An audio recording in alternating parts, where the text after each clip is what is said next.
दूल्हा दरवाजे पर जब आता है,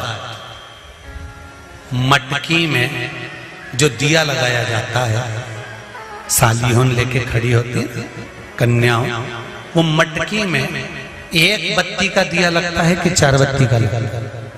जम के बोले 4 बत्ती का लगता है ना। 4 बत्ती का दिया, क्योंकि हमारे यहाँ शुभ कार्य हो रहा है, 4 बत्ती का दीप लगाया। तुम्हारे यहाँ प्रतिदिन घर में आरती करते होगे, तो जो घी के डब्बे में भींगी भींगाई बत्ती रखी रहने, उसको निकाल के धर देते। बोलो सही है कि गलत है? निकाल के धरी, माचिस से लगाई, तन मन धन सब कुछ तेरा, और आरती कर पुरा के, घंटी बजा के, भोग लगा के, शक्कर रख के, भगवान को प्रणाम करके चली जाती। अब तुम्हारे यहाँ सत्यनारायण भगवान की तुमने कथा करवाई, तो जो घी की बत्ती लगी वो तो लगी, उसके अलावा एक दिए में कपूर अलग से लगाया। मतलब कितनी बाती हो गई? एक घी की हो गई, एक कपूर की आरती हो गई। जजमान लोग यहाँ आरती करते हैं, उसके बाद में कपूर को फिर जला देते हैं। उसका कारण क्या? अधिकता में फल पर प्राप्त करना, अधिकता में फल देना। साल, 2 साल, 4 साल, 6 साल में आप भी प्रयास करा करो, पतली पतली बत्ती बनाकर 108 गिनकर घी में जब उसको पूरी बांध लो, घी में भिगो कर रख लो। कोई घर में विशेष कार्य हुआ, या कहीं तीर्थ गए, कहीं गंगा जी के घाट पर गए, सरयू, मंदाकिनी, नर्मदा, गोदावरी, छिपरा आदि आदि के घाट पर गए, तो उस बत्ती को प्रकट कर कर जलाकर रख दिया। क्या होता है उससे? माता सती ने कौन सा पुण्य करा था, जो शंकर भगवान के कंधे पर शव पड़ा हुआ था और शंकर नाच रहे थे?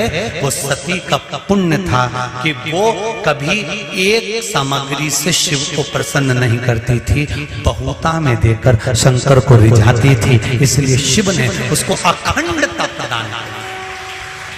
शंकर भगवान ने अखंडता दी है उसको, अखंडता। बल्ली देवी ने एक कलश, देवसेना ने एक कलश, भाग विभाजित हो गए थे, भाग विभाजित, आधा भाग भगवान को चाहिए ही पूर्णता में। फिर निवेदन करेंगे। अब एक प्रश्न और खड़ा हो जाता है, ध्यान दीजिएगा जरा, कि गुरुजी तो कथा में कहते हैं कि एक बेलपत्र भी चढ़ा दी तो भगवान शंकर ने स्वीकार करी। सियोर वाले गुरुजी कहते हैं एक चावल का दाना भी चढ़ाया तो भगवान शंकर ने स्वीकार करा। का क्या भाव है? इसका क्या भाव, का क्या महत्व? तो वो भी समझ लेना जरा अच्छे से, बहुत ध्यान से समझना जरा। बाती शंकर जी के मंदिर के बाहर लगाई है। कहाँ लगाई है? मंदिर के। कपड़े दान करे मंदिर के। पंडित जी जब मंत्र बोलते हैं तो कहते हैं एक बेलपत्रम, एक बेलपत्र मात्र, एक चावल का दाना। सियोर वाला महाराज भी कहता है कि एक चावल का दाना शंकर भगवान को समर्पित कर दो, एक बेलपत्र समर्पित कर दो, एक लोटा जल समर्पित कर दो, एक फूल की मात्र एक पंखड़ी भी चलाई तो भगवान शंकर इसको स्वीकार करेंगे। इसका महत्व क्या है? तो लिंग पुराण में लिखा है, जब शंकर भगवान पर, शिवलिंग पर कोई एक वस्तु भी समर्पित होती है तो वहां शंकर जी का नाम बदल जाता है और शिव जी का नाम लक्षेश्वर महादेव हो जाता है। कौन से महादेव हो जाते हैं? लक्षेश्वर। शंकर भगवान को जब एक चावल का दाना, एक वस्तु, एक सामग्री शिव को समर्पित करी जाती है, वहां शंकर लक्षेश्वर महादेव हो जाते हैं। लक्षेश्वर का मतलब क्या होता है कि एक बेलपत्र समर्पित करी तो शंकर भगवान ने उस बेलपत्र को 1,00,000 बार स्वीकार कर लिया। एक चावल के दाने को 1,00,000 बार स्वीकार कर लिया। शंकर भगवान लक्षेश्वर महादेव बन गए। लाखों की संख्या में शंकर भगवान के स्वरूप वहां पर प्रकट कर। आप में से कितने लोग हैं जो क्षिप्रा नहाए थे? आप में से कितने लोग हैं जो नर्मदा नहाए? आप में से कितने लोग हैं जो गंगा नहाए? आप में से कितने लोग हैं सरयू नहाए? कहीं ना कहीं किसी पवित्र नदी में आप लोगों ने स्नान जरूर करा होगा। बोलो करा कि नहीं करा? जितने लोग कथा सुन रहे हैं उनने भी करा होगा, जितने फेसबुक पर सुन रहे हैं उनने भी करा होगा। किसी ना किसी पवित्र नदी में आपने, हमने, सबने स्नान करा होगा। अब स्नान तो हम कर लिए, उस गंगा नदी में हम नहाए, तो गंगा नदी में हमने स्नान करा और स्नान कर कर बाहर निकले तो हमको 1.25 लाख बार स्नान का पुण्य मिल जाए। उसके लिए क्या करना पड़े? एक डुबकी लगाए हो महाराज और कह रहे हो कि 1.25 लाख डुबकी का फल चाहिए, तो क्या करोगे? 1.25 लाख डुबकी का फल पाने के लिए क्या करना पड़ेगा? केवल एक काम, जिस पवित्र नदी का स्नान कर रहे हो उस पवित्र नदी की बालू का, बालू मतलब रेत का, बालू का शिवलिंग का निर्माण करना, उसका पूजन करना, पूजन कर कर जो बत्ती जोड़कर 108 बत्ती बनाई है, पूजन कर कर एक दिए में वो बत्ती, उस जो बालू का शिवलिंग बनाया है, पार्थिव शिवलिंग का निर्माण करा है, जो तुमने किसी गंगा, सरयू, नर्मदा, क्षिप्रा, मंदाकिनी, नर्मदा आदि पवित्र नदियों के तट पर स्नान करते समय तुमने जो शिवलिंग बनाकर पूजन करा है, उसके सामने वो बाती को जला देना, उसी से आरती उतार लेना, वो बाती वहां लगाकर छोड़ देना और छोड़ने के बाद उस शिवलिंग का फिर विसर्जन कर देना। विसर्जन कर कर उसी जल को अपने ऊपर छींट लेना। 1.25 लाख डुबकी का फल एक ही क्षण में प्राप्त। इसको लक्षेश्वर महादेव कहते हैं, इसको लक्षेश्वर महादेव महाराज। कितना फल है? एक चावल का दाना समर्पित करने का कितना फल है?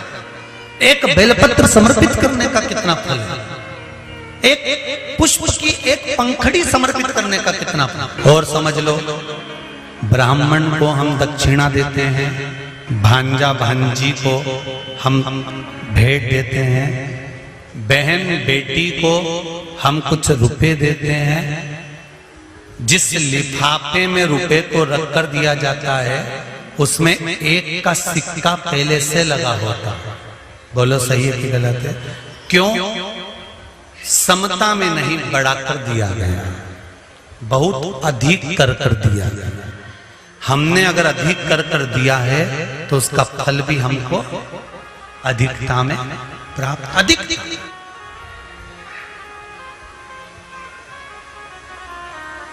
वो तो कहीं कहीं का होता है जो सोच विचार में थोड़ी गड़बड़ी कर सकता है। एक हमारे मित्र हैं, एक जगह जन्मदिन पर गए तो वहां उन्होंने जन्मदिन पर उन्होंने 5 रुपए लिफाफे में रखे। तो हमने कह दिया, क्यों रे हो प्रकाश, उसके यहाँ जन्मदिन पर जा रहा है तो 5 रुपए रख रहा है? तो क्या हमने जन्मदिन मनाया था 8 साल पहले, तब उसने भी तो 5 रुपए रख के दिए थे। तो हमने कहा 8 साल पहले 5 रुपए की महत्वता थी, अब तो 5 का 10 हो गया, तो 10 तो दो। हमारे यहाँ पहला सा नियम था, बहन बेटी जितनी बार आती थी ना, जितनी बार आती थी, घर की बहुएं उसकी झोली में थोड़ा सा चावल, दाल, जो भी घर में होता था वो डालती थी। भले वो लेकर नहीं जाती थी, इतना सा दाना पल्लू में बांधा और लेकर चली गई, भले वो वहीं छोड़ गई, पर उसकी झोली कभी खाली कर नहीं भेजते थे। आप में भी जितने लोग बैठे, ऐसा नियम पहले था। अब आज का जमाना तो बड़ा विचित्र हो गया कि बहन बेटी से आस लगाकर बैठते हैं। जैसे ही आई तो पहले सोचते हैं राखी पे कितने भतीजों के कपड़े लेके आई है, कितने भाई के कपड़े लेकर आई है। अब तो आस लगाकर बैठते हैं कि ये लाई होगी। और भाई और भाभी को बहन से आस नहीं लगाना चाहिए, भाई और भाभी को तो बहन लेकर आए चाहे ना आए, फर्ज हमारा है कि हमारे दरवाजे से हमारी बहन बेटी खाली ना जाए, तो हमारा दरवाजा भी कभी खाली है। कितना अंतर है, कितना। सनातन धर्म में जन्मदिन पर केक काटा जाता है क्या? अरे बोलो जम के नहीं। सनातन धर्म में जन्मदिन पर केक नहीं काटा जाता। सनातन धर्म और ये आज के जो ये पाश्चात्य पद्धति चल रही है, केक पहले काटो फिर बांटो, ये काटो और बांटो, ये सनातन धर्म की पहचान नहीं है। सनातन धर्म काट कर बांटना नहीं जानता, सनातन धर्म जोड़कर बांटना जानता है। पहले जन्मदिन मनता था तो बूंदी छटती थी, नुकती बूंदी, उसके दाने अलग अलग रहते थे। सनातन धर्म के लोग बांध कर बांटते हैं। बूंदी छटती थी, आटा सिकता था, बिखरा रहता था, दूध का छींटा देकर उसको लड्डू बनाकर बांध कर फिर दुनिया के लोगों को बांटा जाता था। सनातन धर्म में जन्मदिन बांध कर बांटते हैं और पाश्चात्य सभ्यता में जन्मदिन काट कर फिर बांटते हैं। हमारा सनातन धर्म काट कर बांटने को नहीं कहता, हमारा सनातन धर्म बांध कर एक तत्व में बांध दो, सबको एक लक्ष्य में बांध दो, एक आनंद में बांध दो और फिर बांध कर उसका दान दो। अर्थात जिंदगी के हर आनंद को बांधने का प्रयास करो और उस आनंद को दूसरों को देने का भी प्रयास करो। दूसरों को शंभु शरण